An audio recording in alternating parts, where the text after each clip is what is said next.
Assalamualaikum warahmatullahi wabarakatuh. Bertemu lagi dengan saya di mata kuliah IOT, membahas mengenai protokol komunikasi IOT atau IOT kalau bahasa Inggris. Jadi kalau kemarin bukan tentang komunikasi, sekarang tentang komunikasi. Protokol IOT MQTT Message Queue Telemetry Transport. Nah, ini adalah protokol komunikasi ringan berbasis publish atau subscribe seperti YouTube ya. Subscribe, don't forget to subscribe, like, and comment atau komen mah pelawak. Dirancangnya ini berdaya rendah. Lalu protokol ini diciptakan oleh Andy Stanford dan Arlen Nipper tahun 99. Awalnya dihubungkan hanya untuk sistem telemetri jalur pipa minyak melalui satelit. Lalu pada tahun 2010, akhirnya royaltinya menjadi free, padahal pertama kali sifatnya proprietary alias bayar. MQTT ini berjalan di atas TCP/IP ya. Skemanya seperti ini.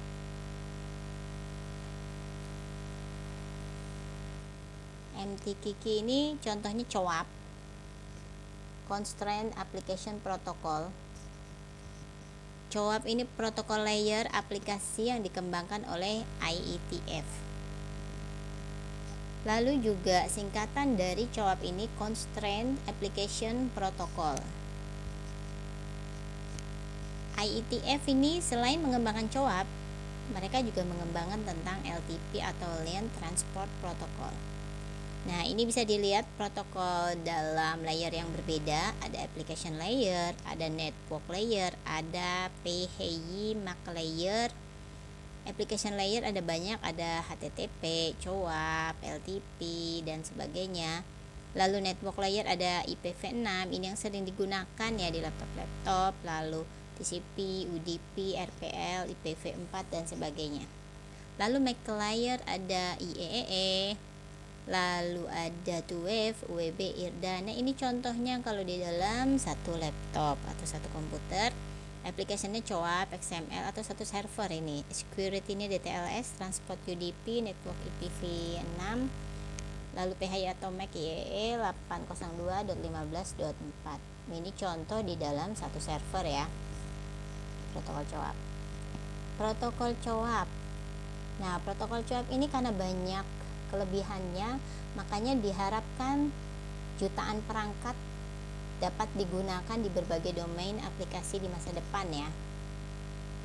CoAP ini digunakan untuk energi pintar, lalu jaringan cerdas, kontrol bangunan, kontrol pencahayaan yang cerdas, lalu ada di industri, pemantauan lingkungan seperti kemarin kalau misalkan menyiram air di pagi hari, dia sudah menyiram otomatis, lalu malam dia berhenti sendiri seperti cahaya lampu. Kalau misalkan sudah pagi matahari, maka dia akan mati sendiri. Kalau sudah malam mataharinya tidak ada, dia akan menyala sendiri. AC juga seperti itu, tergantung suhunya. Kalau pagi tergantung matahari kalau AC. Kalau lampu bisa tergantung suhu, bisa sensornya tergantung matahari atau suhu di sekitar lingkungan tersebut. Lalu CoAP ini adalah protokol standar yang memungkinkan interaksi antar perangkat dan mendukung aplikasi IOT. CoAP ini adalah orientasinya jaringan mirip dengan HTTP, tapi memungkinkan untuk overhead rendah, multicast, dan lain-lain. Kalau HTTP ini adalah jangka panjang, dapat menggunakan skrip kecil, mengintegrasikan berbagai sumber daya dan layanan itu untuk HTTP. Lalu HTTP ini juga menyediakan interoperabilitas, titik kunci dari IOT yang kemarin sudah saya jelaskan ya. Dan HTTP ini digunakan dalam level aplikasi, lalu didasarkan juga pada protokol TCP menggunakan P2P atau point to point. Point to point kemarin juga sudah ada penjelasannya di pertemuan yang kedua. Tapi ada kelemahan, HTTP ini tidak cocok untuk layanan push notification. Push notification itu Misalkan kita kadang di handphone itu ada notifikasi ya, kadang ada dari Facebook kalau kita menyalakan notifikasi, atau dari WhatsApp, atau dari iklan-iklan banyak juga, atau dari, beda dengan email. Kalau email masuknya seperti spam, masuknya ke email, tapi ini notifikasi yang langsung seperti SMS, tapi bukan SMS juga, seperti message atau pesan. Jika perangkatnya terbatas, maka HTTP ini terlalu rumit. Lalu si CoAP ini adalah bukan sekedar kompresi dari protokol HTTP, jadi dia lebih mengecilkan untuk protokol HTTP, tetapi juga mempertimbangkan kemampuan pemrosesan yang rendah dan dayanya yang dipakai juga rendah sehingga dapat terkendali. Si CoAP ini dia mendesain ulang dari fitur HTTP karena HTTP ini belum mampu mengakomodasi keterbatasan tersebut. HTTP digunakan di bawah jaringan yang tidak dibatasi, sedangkan CoAP ini dibatasi. Ini ada sebelah kiri ada HTTP melalui TCP/IP, dan CoAP ini ada melalui UDP dan LowPan. Jadi dia dayanya rendah, tidak perlu daya tinggi, terbatas. Ini CoAP ini terbatas untuk dayanya, untuk memorinya, lalu untuk energinya. Contohnya adalah aplikasi M2M, ayatnya mesin to mesin, kemarin sudah saya jelaskan contoh-contohnya ya. Lalu juga banyak perbedaan dalam protokol, tapi antara CoAP dan HTTP ini hampir sama, tapi lebih bagus ke CoAP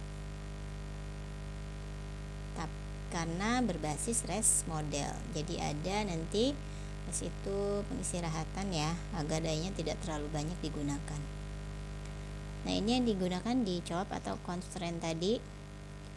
Ada untuk menyalakan lampu sesuai dengan temperatur sensor. Sensornya itu temperatur suhu ya. Lalu ada juga untuk decision making atau pembuatan keputusan seperti DSS atau seperti expert system. Ada mainstream ayatnya juga untuk robot, lalu data pre-processing, data sebelum diproses. Dan ada juga rich node atau edge gateway, atau ini disebut node atau edge ini adalah simpul ini yang bulat-bulat, dan edge itu ruas yang bergaris-garis. Contohnya adalah autonomous context based, jadi otomatis ya, teks yang berbasis otomatis. Jadi nanti misalkan ada SMS berbasis otomatis, lalu ada data processing dan analytics.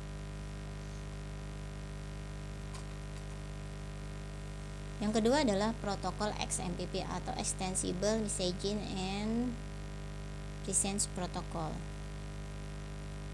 XMPP ini real time ya, berbasis teks, jadi harus real time. Lalu juga protokol standar disahkan oleh sama IETF. Teknologinya jaringan client server terdesentralisasi. XMPP ini mirip dengan jaringan email, di mana paket data dapat diteruskan kepada server XMPP yang lain yang menjadi tujuan. Contohnya adalah membuat saluran komunikasi dengan server instant messaging seperti Gtalk, YM, Yahoo Messenger, udah gak zaman sekarang ya, dan zamannya WA atau WhatsApp, dan chat Facebook. Ini namanya instant messaging. Semuanya kebanyakan menggunakan protokol XMPP ini. Nah, ini contohnya, dia ingin mengirim sama email. Lalu juga XMPP ini merupakan produk Jabber yang diciptakan tahun 99, lalu distandarisasi tahun 2004. Dan tahun 2004 ini si XMPP banyak perkembangannya. Kalau tadinya hanya dapat talk atau teks saja, base text base, berbasis teks. Tapi sekarang sudah berbasis presence, dapat mengirim dokumen, lalu kita bisa lihat online dan offline-nya berapa orang peserta, lalu bisa voice note atau video calls, bisa melihat muka dan collaboration semuanya konteks syndication dan XML data sudah dapat dimasukkan juga. Data-data tadi berupa dokumen ya. Contoh penggunaan protokol XMPP adalah pemanfaatan library SMAC.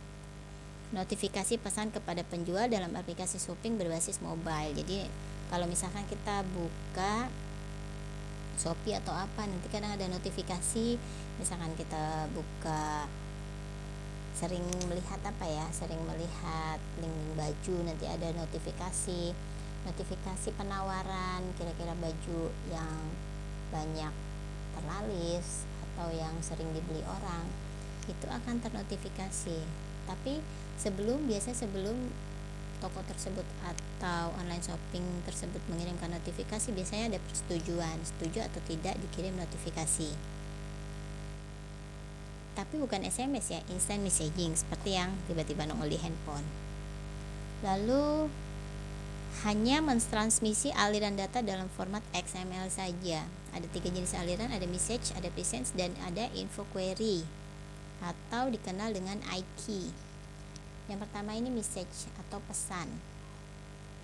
Kalian tahu kalau message ya, mengirim paket pesan saja, jadi berupa teks.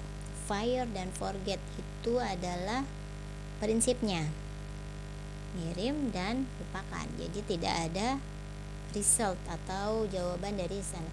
Contohnya misalkan penagihan IndiHome, itu ada mesin yang mengirim message secara otomatis, bisa melalui WhatsApp atau melalui SMS. Nah itu kita tidak bisa membalas karena itu mesin yang mengirim SMS, disebut dengan nama lainnya SMS gateway kalau dulu ya. Message ini bisa dikirimkan dari one to one, dari satu orang ke satu orang, atau one to many, dari satu orang ke banyak orang. Misalkan ingin mengirim pesan berantai seperti WhatsApp, itu bisa ya. Tapi kalau WhatsApp masih bisa di result, tapi kalau yang pesan otomatis dari perusahaan, di result tidak akan masuk ke mesin, tidak akan terbaca. Lalu yang kedua, presence, dikirimkan dengan tujuan availability kehadiran entitas yang terhubung dalam jaringan. Jadi kita bisa melihat online dan offline-nya dari peserta tersebut, dari aliran data. Seperti dia bisa mengirim message, lalu juga bisa membroadcast yang sudah subscribe. Atau kalau di WhatsApp itu bisa broadcast bagi kontaknya yang udah kita simpan, itu presence. Dan kita bisa mengetahui offline dan online serta statusnya. Yang ketiga adalah IQ, mekanisme request response antar entitas dalam jaringan XMPP. Jadi ada mengirim, ada membalas ya, atau respon. Kalau dalam PHP ini namanya, dalam HTTP atau PHP namanya get and post. Mengirim request lalu menerima respon. Contohnya seperti apa? Seperti WhatsApp, bisa antara one to one, mengirim lalu menerima respon. SMS juga bisa, tapi lebih kepada real time kalau yang XMPP ini. Lalu XMPP server dan klien berkomunikasi melalui pengiriman message stanza, yaitu formatnya harus XML. Dan message stanza ini sering disebut dengan packet, yang biasa disebut message, present, dan IQ tadi. Ini contoh sederhana dari klien ke server. Kita cek di sini perbedaannya server ke klien dan klien server ke server. Perbedaannya adalah kalau klien ke server adalah set, memasang atau meletakkan ke server. Lalu dari server ke klien adalah result. Result ini membalas. Yang ketiga adalah message. Message ini pesannya apa? Nah, ini kalau message secara otomatis, ini sudah ada emailnya, lalu formnya siapa, di mana kamu butuh, ini message ya. Contohnya di WhatsApp, mungkin di sini message tuh nomor WhatsAppnya berapa, from nomor WhatsAppnya berapa, tipenya chat. Ini kalau menggunakan XML ya, format XML. Untuk presence ini adalah menunggu waktu sholat, presence. Jadi bisa dilihat pesan broadcast ke semuanya, atau seperti status di WhatsApp itu presence.